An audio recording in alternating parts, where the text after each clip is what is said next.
Monsieur Xavier Varnier, bonsoir. Bonsoir.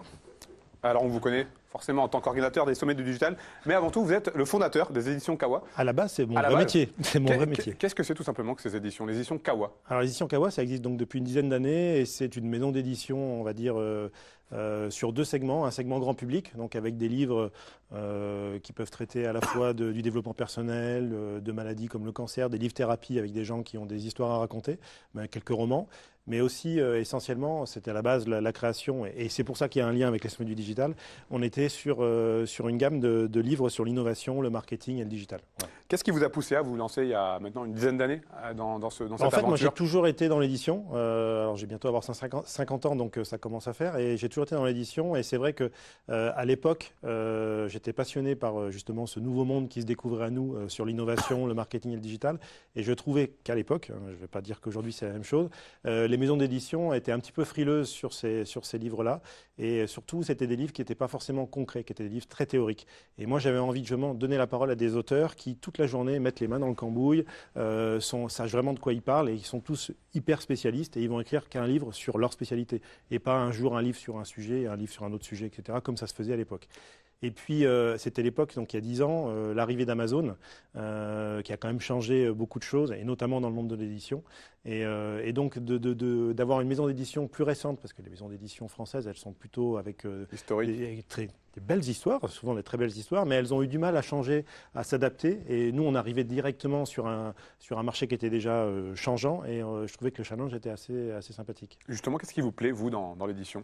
Dans l'édition, en fait, à chaque fois qu'on fait un livre, c'est un nouveau projet. Donc, il n'y a jamais de lassitude. C'est une rencontre vraiment avec un auteur-éditeur, j'appelle ça, moi, un couple. On travaille ensemble sur l'élaboration d'un livre. Et puis, quand on le sort, on se jette un petit peu dans l'arène avec les lecteurs qui vont accepter ou pas accepter ce livre.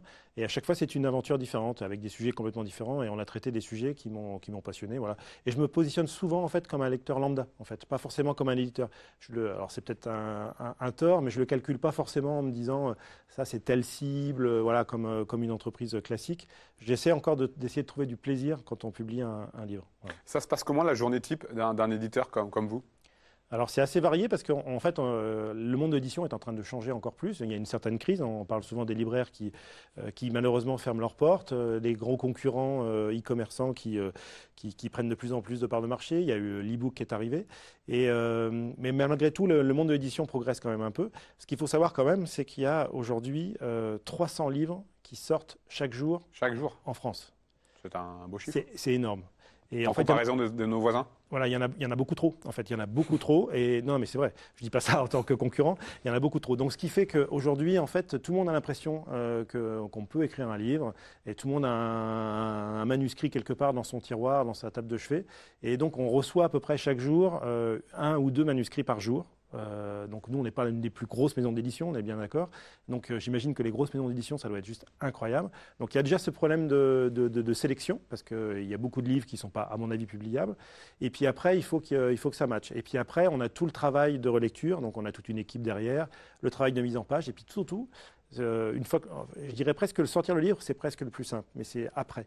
Le travail avec la presse, pour faire connaître un livre, pour faire immerger un livre, pour l'intégrer dans une librairie, c'est un vrai monde à part entière, en fait. Est-ce que vous avez des critères pour choisir quel auteur vous allez accompagner? Je pense que c'est surtout la sincérité. Moi, je dis toujours, ce qui me passionne le plus, c'est de voir une histoire, un auteur qui a vraiment une sincérité à partager. Et ça se sent sur l'écrit, ça se sent sur la simplicité. Je dis souvent aussi à mes auteurs en conseil, n'essayez pas de vous inventer un style. On n'est pas tous des grands écrivains. Écrivez comme vous êtes, sans faux semblant, et ça fera la différence. Donc c'est un peu ça que je cherche moi aujourd'hui. Alors votre slogan, c'est les éditions Kawa, l'éditeur est différent. En quoi êtes-vous différent des autres? Alors différent parce qu'on est plus jeune que les autres, donc du coup on a une certaine agilité. On est capable de sortir un livre très rapidement, ce que les maisons d'édition traditionnelles n'arrivent pas à faire. C'est-à-dire que, en gros, notre record, c'est 1 semaine entre le moment où on a rencontré l'auteur la première fois et le moment où le premier livre était en librairie. Une semaine. Une semaine. Ah, donc oui. C'est juste presque un vrai record. Et puis on le travaille différemment. C'est-à-dire que on a arrêté, par exemple, sans rentrer dans les détails, parce que c'est un monde qui est un peu complexe. Il y a des diffuseurs, par exemple, c'est ceux qui font, en gros la commercialisation des livres qui vont chez les libraires pour vendre les livres et les accepter, parce que comme je vous disais, il y a 300 livres qui sortent par jour, donc c'est impossible qu'ils soient en rayon. Donc il y en a quelques-uns. Avant, j'avais des diffuseurs, et en fait, on a arrêté ça, et on fait notre propre diffusion. Donc en fait, on a un lien très fort avec certains libraires, avec qui on explique la genèse du bouquin, et si ça lui plaît, il le prend. Voilà, et on fait beaucoup de... On est aussi sur le côté moderne, c'est ce qui fait un peu notre différence, c'est-à-dire qu'on a été un des premiers éditeurs français à accepter ce qu'on appelle le POD, donc le Print on Demand d'Amazon. Donc toujours Amazon, on en parle souvent, mais c'est vrai que c'est quand même le mastodonte qui innove. Et par exemple, le Print on Demand d'Amazon, ce qui est assez formidable, c'est que nos livres, donc fabriqués localement, sont vendus partout dans le monde, sur Amazon, et sont imprimés par leurs soins. C'est-à-dire qu'en gros, un New-Yorkais qui va commander le matin de très bonne heure, en se levant, un bouquin Kawa, il va sur le site amazon.com, non pas .fr, il y aura le livre en stock. En fait, officiellement, il est en stock, mais il n'est pas vraiment en stock. Ils vont l'imprimer et ils vont le livrer le lendemain au plus tard. Donc c'est juste assez magique. Ils l'auront imprimé entre-temps.